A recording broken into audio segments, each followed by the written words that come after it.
नमस्कार। अपने हिंदी क्लास में बच्चों आपका हार्दिक स्वागत है। मैं आपकी शिक्षिका प्रीति गर्ग आज इस वीडियो में एक बहुत ही महत्वपूर्ण जानकारी आपके लिए लेकर आई हूं जो आपकी परीक्षा में भी पूछी जाती है। वो है वाक्य में मुख्य क्रिया की पहचान कैसे करें। अक्सर प्रश्न पत्र में ये पूछा जाता है, कोई भी वाक्य देकर, चाहे वो सरल वाक्य है चाहे वो मिश्र वाक्य है, उसमें मुख्य क्रिया कौन सी है, इसकी पहचान का वाला प्रश्न आता है तो बच्चे भ्रमित हो जाते हैं।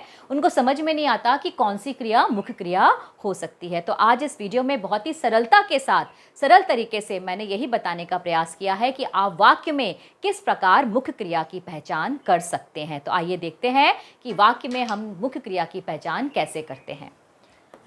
मैं एक वाक्य लिख रही हूं यहां पर।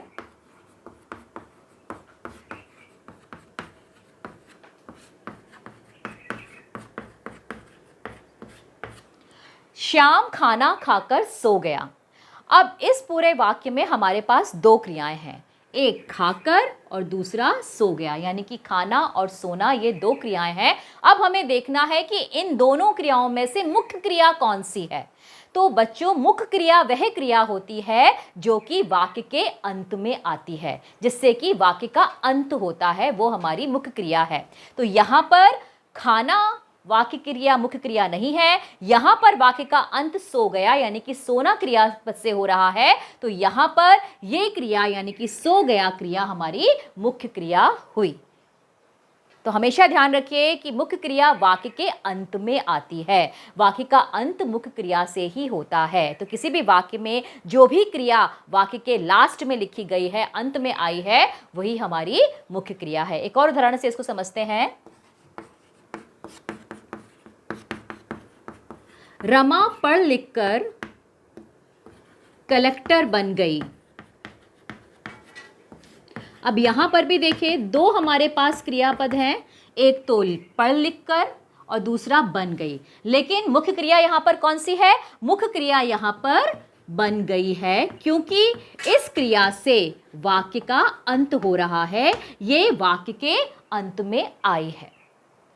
तो इस तरीके से हम वाक्य में मुख्य क्रिया की पहचान करते हैं। तो सरल वाक्य में ही मुख्य क्रिया की पहचान हम कर सकते हैं। यदि कोई वाक्य आपका मिश्र वाक्य के रूप में है तो सबसे पहले हमें उसे सरल वाक्य में बदलना होगा, उसके बाद ही हम उस वाक्य में मुख्य क्रिया की पहचान कर सकते हैं। किस प्रकार से देखते हैं। मैंने एक वाक्य लिखा है कि मां ने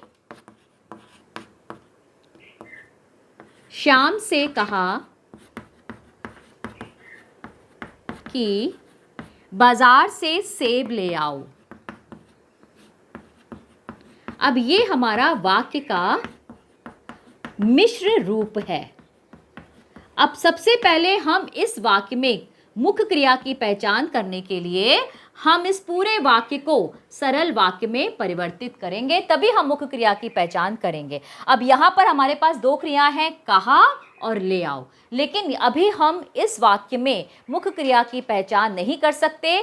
अगर आप सोच रहे होंगे कि क्यों नहीं कर सकते, क्योंकि लास्ट में तो ले आओ है तो यही मुख्य क्रिया होगी, लेकिन नहीं, ये ले आओ इस वाक्य में मुख्य क्रिया नहीं है, क्योंकि जब हम इस वाक्य को सरल वाक्य में परिवर्तित करेंगे तो इस वाक्य का रूप बदल जाएगा। वो क्या होगा? और उसके साथ साथ मुख्य क्रिया भी बदल जाएगी। अब इसको यदि हम इस मिश्र वाक्य को हम अगर सरल वाक्य में लिखें तो हम इसको ऐसे लिखेंगे कि मां ने श्याम से बाजार से सेब लाने के लिए कहा।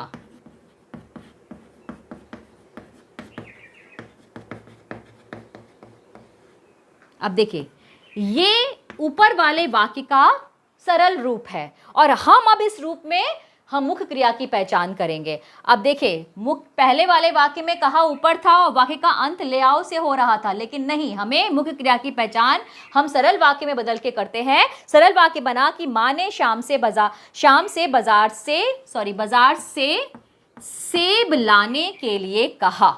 तो यहां पर वाक्य का अंत किससे हो रहा है? यहां पर वाक्य का अंत कहा से हो रहा है। तो कहा क्या है? यहां पर मुख्य क्रिया है।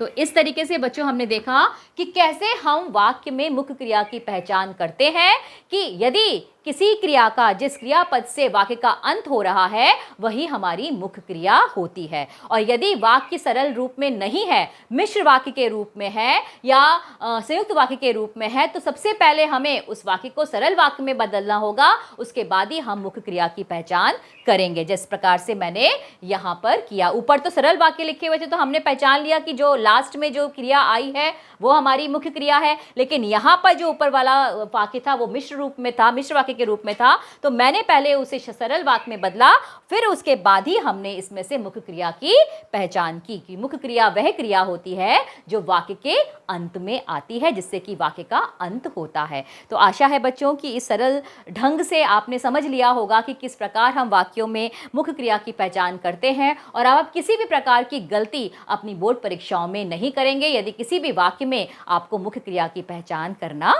पूछा गया है। तो ऐसे ही महत्वपूर्ण जानकारियों के लिए, आसान तरीकों के लिए आप मेरे चैनल को सब्सक्राइब कीजिए और अपनी हिंदी पढ़ते रहिए। Thank you.